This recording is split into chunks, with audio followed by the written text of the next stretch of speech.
नमस्ते, ओवरव्यू में आपका स्वागत है। 3 विषय। बीजेपी क्यों डरती है राहुल गांधी से? दूसरा, क्या अमित मालविया सुधरेंगे? तीसरा, क्या कांग्रेस को मिल गया अंदरूनी झगड़ा सुलझाने का मंत्र? इन तीनों विषयों पर बातचीत करने से पहले आपसे आग्रह, चैनल को सब्सक्राइब करें और अगर हो सके तो चैनल की मेंबरशिप भी ले लें। मेंबरशिप का मतलब कि हर महीने आपको एक छोटी रकम हमें आर्थिक सहयोग के रूप में देनी होगी, और अगर आप हर महीने का कमिटमेंट नहीं करना चाहते हैं तो वन टाइम, एक बार एक मुश्त भी हमारी आर्थिक सहायता कर सकते हैं। आपके इस आर्थिक सहयोग से हमें चैनल चलाने में सुविधा रहती है। तो सबसे पहली बात, बीजेपी क्यों डरती है राहुल गांधी से? आज राहुल गांधी मणिपुर गए। अब राहुल गांधी तो आज आम आदमी है। राहुल गांधी तो अमेरिका जाते हैं तो उनको नॉर्मल लाइन में लग के 2.5-3 घंटे की जो इमिग्रेशन वो है उससे गुजरना पड़ता है। वो ना एमपी हैं, ना एमएलए हैं, ना मंत्री हैं, कुछ नहीं है। तो उनसे क्या दिक्कत है? अब मुझे पहला ये है कि सबसे पहला सवाल ये उठता है कि राहुल गांधी मणिपुर, मैं अभी वो गए और फिर उनको रोका गया और फिर वो वापस आए, वो मैं उस पर भी आऊँगा, लेकिन मैं पहले थोड़ा बेसिक बातें कर लूँ। वो क्यों जा रहे हैं?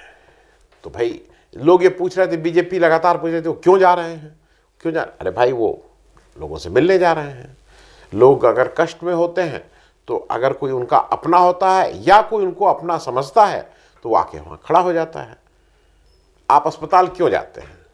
अस्पताल कोई आप डॉक्टर तो है नहीं कि आप अपने किसी जानने वाले को देखने जाते हैं। आप हमदर्दी जताने जाते हैं। आप ये बताने जाते हैं कि मैं आपके इस कष्ट में, इस समस्या में आपके साथ खड़ा हूँ।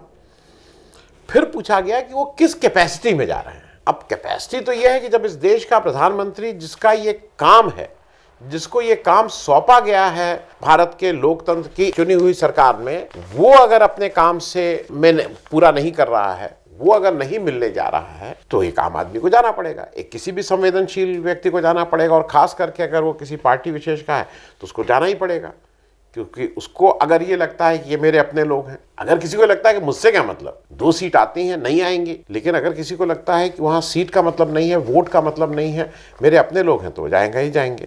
अब वहाँ पे नहीं जाने दिया गया। राहुल गांधी पहुँचे, विष्णुपुर गाँव तक पहुँचे और वहाँ पे जाने नहीं दिया। अब उसके एक सरकारी कारण ये बताया गया कि सरकारी कारण इनको ये रोक के कहा गया कि अगर आप वहाँ जाएंगे तो आपके कॉन्वॉय को देख के वहाँ पे जो लोग लोकल हैं उनको लगेगा कि कोई अटैक करने आ रहा है, तो फिर वो आपके ऊपर अटैक करेंगे, आपकी जान को खतरा है और यहाँ पे लॉ एंड ऑर्डर की समस्या होगी, इसलिए हम आपको नहीं जाने दे रहे हैं। अब ऐसे माहौल में राहुल गांधी के कॉन्वॉय को देख के, जहाँ पे इंफॉर्मेशन टेक्नोलॉजी कहाँ पहुँची हुई है, किसी को लगेगा कि मालूम नहीं कौन आ रहा है। ये सब मनगढ़ंत बातें हैं।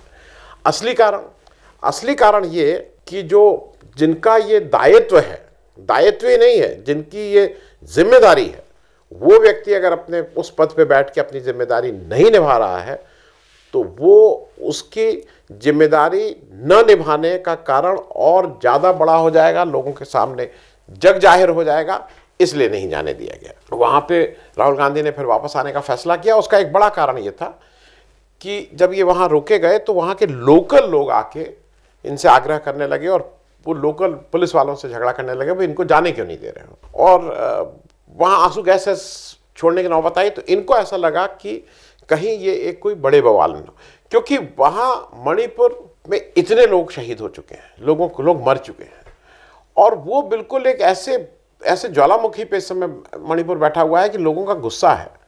आप कुछ नहीं कर रहे हैं, लोगों का गुस्सा है। तो वो बिल्कुल साफ है कि अच्छा, इसको अगर कुछ भी होगा तो बीजेपी की तुरंत, वो जैसे वो विदेश जा रहे हैं तो बता रहे हैं नहीं विदेश गए हैं वो भारत को तोड़ने के लिए, तो यहाँ पे भी कहते खुद जाएंगे नहीं और फिर कहते हैं नहीं इसलिए गए, वापस आ जाना ही अकलमंदी का काम था, इसलिए वापस आ गए। देखिए, एक चीज़ और मैं बता दूं, भारत जोड़ो यात्रा में राहुल गांधी ने जिस तरह से, जैसा उनके ऊपर उस पूरी यात्रा में 4,000 किलोमीटर की यात्रा में कहीं भी उनके ऊपर हमला हो सकता था, लेकिन जिस निर्भयता के साथ वो चले, वो सब दुनिया ने देखा। जम्मू कश्मीर में जिस ढंग से चले, मैं अब थोड़ा सा बात एक और कर लूं, क्योंकि एक और इम्पॉर्टेंट चीज़ है जो इसके साथ आज इंडियन एक्सप्रेस ने एक स्टोरी भी की है, उसमें जो मिजोरम की समस्या हो रही है मणिपुर से। देश की जो केंद्र यूनियन गवर्नमेंट है बिल्कुल इनसेंसिटिव है, उसको इससे कोई मतलब नहीं है। जरा ज्योग्राफी समझ लीजिए, मणिपुर के नॉर्थ में नागालैंड है, उसके वेस्ट में मतलब पश्चिम में असम है, दक्षिण में मिजोरम है, और ईस्ट पूर्व में म्यांमार बर्मा है। अब इसमें जो साउथ में मिजोरम है, उनका और मणिपुर का और मिजोरम का कॉमन बॉर्डर करीब 95 किलोमीटर्स का है। दोनों जगह की जो ट्राइबल कम्युनिटी है उसमें काफ़ी कुछ समानता है, उनके रहन सहन, खान पान इत्यादि में। और इस समय जो आज पेपर के हिसाब से 12,000 से ज़्यादा शरणार्थी के रूप में मिजोरम में जाके वो शरण लिए हुए हैं। अच्छा, मिजोरम खुद ही छोटा सा राज्य, 11-12 लाख की आबादी का राज्य है। इस मणिपुर में भी शरणार्थी कैंप्स हैं, लेकिन वहाँ पे कुछ लोगों को लगता है वहाँ सेफ नहीं है, क्योंकि जिस ढंग से सरकार इस समय तक अक्षम है उसको वायलेंस को रोकने में, तो काफ़ी लोग जिनकी कुछ जान पहचान या जो वहाँ क्रॉस ओवर कर सकते हैं वो मिजोरम जा रहे हैं। वहाँ के कैंप्स में और घरों में इन लोगों को रखा गया है। मिजोरम में लोगों ने इनको वहाँ के जो लोकल वॉलंटियर्स हैं, वहाँ यंग मैन एसोसिएशन और ये सब एक्टिव हैं, उन्होंने इनको स्कूलों में एडमिशन भी दिलाया है, केजी से लेकर 12वीं तक के स्कूलों में। और वहाँ इसमें मिजोरम के जो होम कमिश्नर हैं उनके हवाले से मैं कह रहा हूँ, उनका कहना यह है कि सबसे ज़्यादा सपोर्ट वहाँ चर्च और वॉलंटरी ऑर्गेनाइजेशन से मिल रहा है। अभी तक सरकार की तरफ से कोई मदद नहीं आई है। मई में ये लोग आना शुरू हो गए थे, और खाना पीना रहना सब की जिम्मेदारी ये चर्च और वॉलंटरी ऑर्गेनाइजेशन से निभा रहे हैं। इसी रिपोर्ट में कहा गया कि मई में चीफ मिनिस्टर ऑफ मिजोरम ने प्राइम मिनिस्टर को वित्तीय सहायता के लिए कि 10 करोड़ रुपए की हमें सहायता चाहिए, क्योंकि ये सब 12,000 लोग आए हैं, इनका देख रेख खाना पीना की व्यवस्था करनी है, वो 10 करोड़ रुपए दे दीजिए। ये मई में लिखा था। एक डेलीगेशन वहाँ के जो कैबिनेट मंत्री हैं रॉबर्ट रॉयट, उनके नेतृत्व में दिल्ली भी गया था कि भाई ये जो फाइनेंशियल फंड्स हैं इसको रिलीज़ करिए। पैसा नहीं आया है। वो हमारे प्रधानमंत्री जी का एक अपने ढंग काम करना है कि मैंने तो सुना ही नहीं, मैं तो मन की बात करता हूँ। तो प्रधानमंत्री जी अपने कान बंद किए हुए हैं, और शायद मणिपुर के मामले में अपनी आंख भी बंद किए हुए हैं। अब उनका जब कम मन आएगा, 10 करोड़ रुपए है, कोई ऐसा भी पैसा नहीं है, सरकार मांग रही है, कोई इंडिविजुअल नहीं मांग रहा है, लेकिन नहीं दे रहे हैं। यहाँ खरीद फरोख्त में 10 करोड़ क्या कितने करोड़ इधर उधर हो जाते हैं। तो ये मुझे जो सबसे बड़ी बात ये लग रही है कि यहाँ पे जो यूनियन गवर्नमेंट का वो है, वो न केवल, देखिए ये केवल लॉ एंड ऑर्डर की प्रॉब्लम तो मणिपुर में है, लेकिन लॉ एंड ऑर्डर के साथ साथ ये एक मानवीय संवेदना की भी बात है। और उस मामले में भी यूनियन गवर्नमेंट अपना मानवीय संवेदना का चेहरे में भी पूरी तरह से निष्फल है। लॉ एंड ऑर्डर तो वो तो छोड़ ही दीजिए, इसमें भी पूरी तरह से नाकाम है। अब दूसरी बात, क्या अमित मालविया सुधरेंगे? ये बात मैं इसलिए कह रहा हूं कि अभी कल परसों में एक अमित मालविया के ऊपर एक एफआईआर हो गई। अब एफआईआर हो गई है, उसकी तो जांच होगी और उसके बाद पता लगेगा कि एक सही थी कि गलत थी, और जिन मामलों में हुई है। अमित मालविया साहब जो हैं वो प्रयागराज इलाहाबाद के रहने वाले हैं। आईटी सेल जो बीजेपी के हैं उसके संस्थापक हैं और हेड हैं, और उनका बड़ा नाम है कि वो कितनी, और ख़ास करके जो उनका महारत हासिल है, जैसे वहाँ पे जो बड़े नेता उनको महारत हासिल है सरकार बनाने ज़्यादा दूसरे की चलती हुई सरकार को गिराने की, उसी तरह से इनको महारत है अच्छी बातें नहीं, फेक न्यूज़ फैलाने की महारत में अमित मालविया जी का नाम बहुत ऊपर आता है, शायद सबसे ऊपर आता है। इन्होंने 17 जून को राहुल गांधी के ऊपर एक वीडियो बनाया। वो 2 मिनट 28 सेकंड का वीडियो है, थोड़ा लंबा है, तो मुझे लगता है कि इसमें देखते हैं। और उसमें उन्होंने ये बताया कि एक इंटरनेशनल कॉन्स्पिरेसी के तहत जो भारत की विरोधी शक्तियां हैं उनके लिए एकमात्र विकल्प राहुल गांधी है, और भारत को तोड़ने के षड्यंत्र में राहुल गांधी विदेशी एजेंसियों के साथ मिलकर ये काम कर रहे हैं। उस तरह का वीडियो बना के उन्होंने अपने हैंडल से उसको प्रोपोगेट किया। बेंगलोर में एफआईआर लॉन्च की गई है, और ये एफआईआर लॉन्च सीरियस मैटर में की गई है। किसने की, क्योंकि सीरियसनेस है इसमें, किसने की है, ऐसे वैसे से नहीं करवाई गई है। कांग्रेस के जो प्रियांक खड़गे हैं उन्होंने और राम बाबू जी ने, जो उनके रमेश बाबू ने, जो उनके को चेयरमैन हैं मीडिया में, इन दोनों लोगों ने एफआईआर दर्ज की है। प्रियांक खड़गे जी कर्नाटका में आईटी मिनिस्टर हैं, मतलब कैबिनेट मंत्री हैं वहाँ के। वो कम्युनिकेशन के स्टेट हेड हैं। जो कांग्रेस का कम्युनिकेशन विभाग है पीसीसी का, उसके स्टेट हेड हैं। और तीसरी बात यह कि वो मल्लिकार्जुन खड़गे के लड़के भी हैं।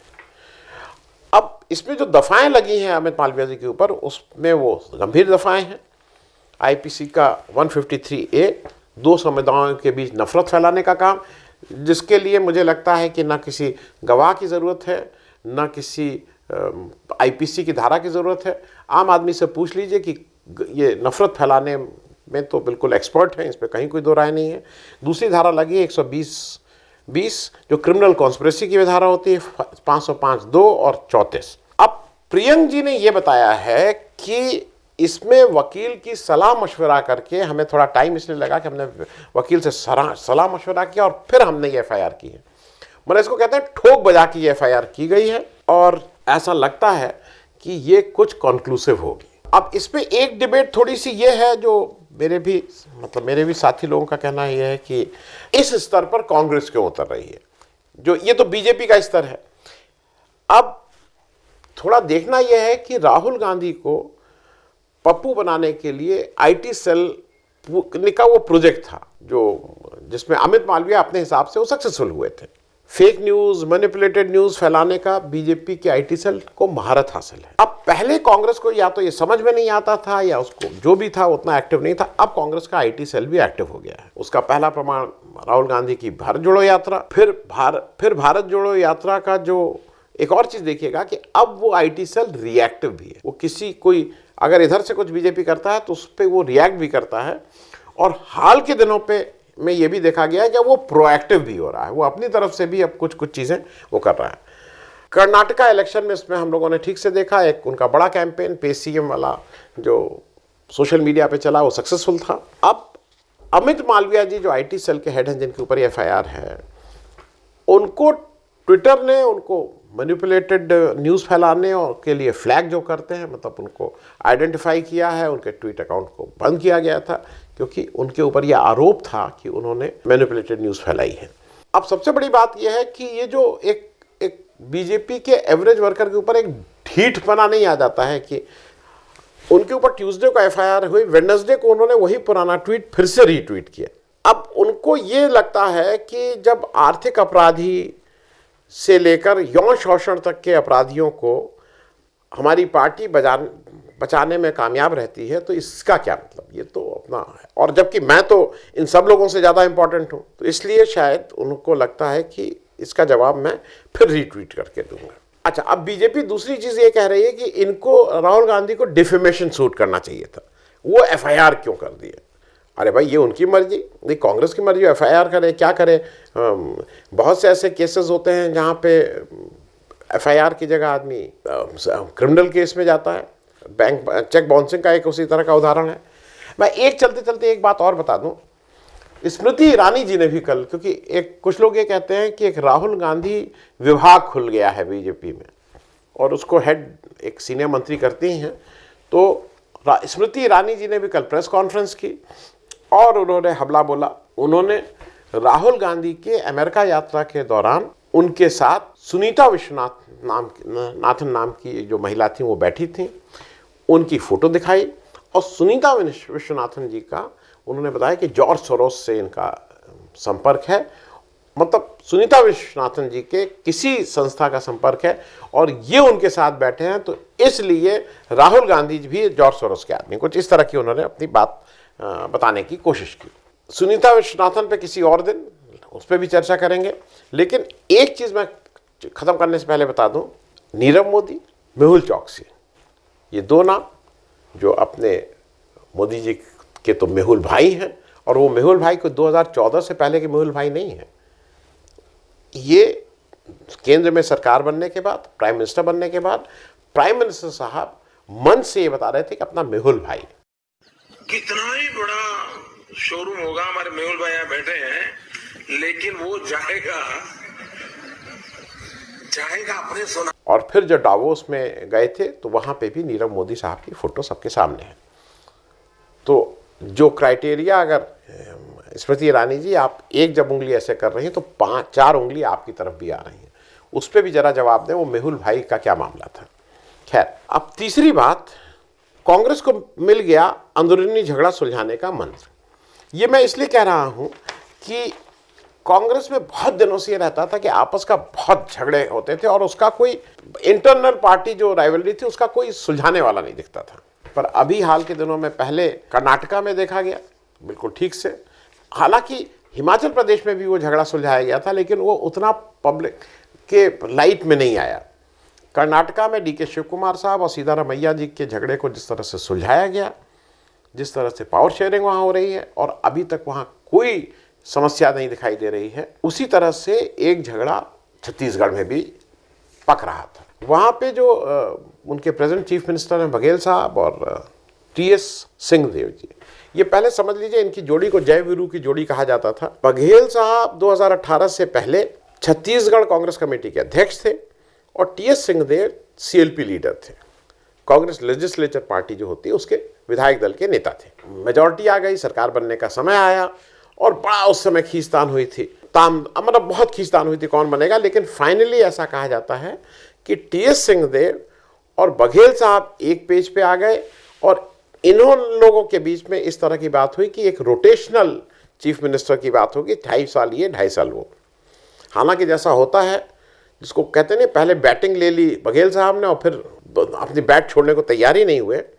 1-1.5 साल पहले अगर आपको याद हो काफ़ी खींचतान हुई थी, वो आके दिल्ली भी बैठे थे बघेल साहब भी और टी.एस. सिंहदेव भी, लेकिन वो मामला उस समय वैसे ही था। अगर आपको ये भी याद हो कि टी.एस. सिंहदेव के ऊपर जो भी हो, जितने भी नाखुश हों, 70 साल उम्र है, उनके पास कोई ऐसा भी नहीं कि उनके पास आगे 20, 25, 30 साल का राजनीतिक कैरियर है, लेकिन उन्होंने सार्वजनिक मंच से बार बार एक चीज़ कही। उनको प्रोवोक किया जाता था कि अगर आपको नहीं बनाया गया, अगर आपके साथ, वो कहते थे बीजेपी मुझे प्राइम मिनिस्टर भी बना दे तब भी मैं बीजेपी में नहीं जाऊंगा। वो एक चीज़ बिल्कुल क्लियर थी उनको कि बीजेपी ने खूब तोड़ने की कोशिश की लेकिन वो शख्स अपनी जगह से हिला नहीं। अब कल एक मीटिंग हुई खड़गे जी के घर में। अब खड़गे जी का घर ही एक तरह से अनऑफिशियल इन सब मीटिंगों का है, या तो AICC हेडक्वार्टर्स पे होती है या खड़गे जी के।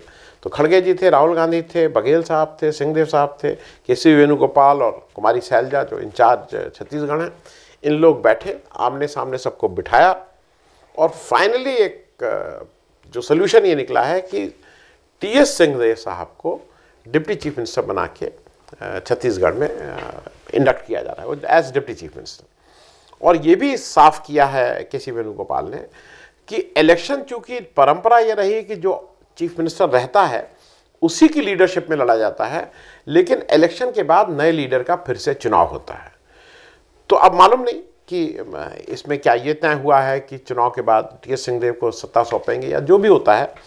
मेरे हिसाब से जो मुझे ऐसा लगता है 2-3 बड़ी चेंज हुए हैं कांग्रेस में, उसमें दिख भी रहा है। एक तो कांग्रेस को एक ऐसा प्रेसिडेंट मिला है जो एक्टिव है, डिसाइसिव है, अपनी राय रखता है और चीज़ों से भगता नहीं है, उसको सामने सामने बैठ के सुलझाने की कोशिश करता है। दूसरा एक बड़ी बात यह है कि राहुल गांधी अब पार्टी के इन कामों में भी इन्वॉल्व होने लगे हैं जो पहले वो इन्वॉल्व नहीं होते थे। तो एक और चीज़ है कि अब राहुल गांधी और कांग्रेस पार्टी दोनों और खड़गे साहब, ये 3 लोग, पहले आज से 1 साल पहले से ज़्यादा तीनों की ताकत बढ़ी है। कांग्रेस पार्टी की ताकत बढ़ी है, खड़गे साहब की ताकत बढ़ी है और राहुल गांधी की भी जो पॉलिटिकल वेट होता है वो बढ़ा है। और अंत में एक चीज़ तो ज़रूरी है जो कांग्रेस में जिसका अभाव दिखता था, कम से कम कांग्रेस में इंटरनल संवाद होने लगा है। नहीं तो इस संवाद की ये दिक्कत हर पार्टी में है, चाहे बीजेपी हो, चाहे सपा हो, चाहे बसपा, संवाद ही नहीं होता है इंटरनल पार्टी मैटर्स में, कम्युनिस्ट पार्टी को छोड़ के। लेकिन यहाँ कम से कम संवाद होता है, आपस में बैठ के बातचीत होता है और यही एक ढंग है किसी भी पार्टी को लोकतांत्रिक ढंग से चलाने का। Thank you so much.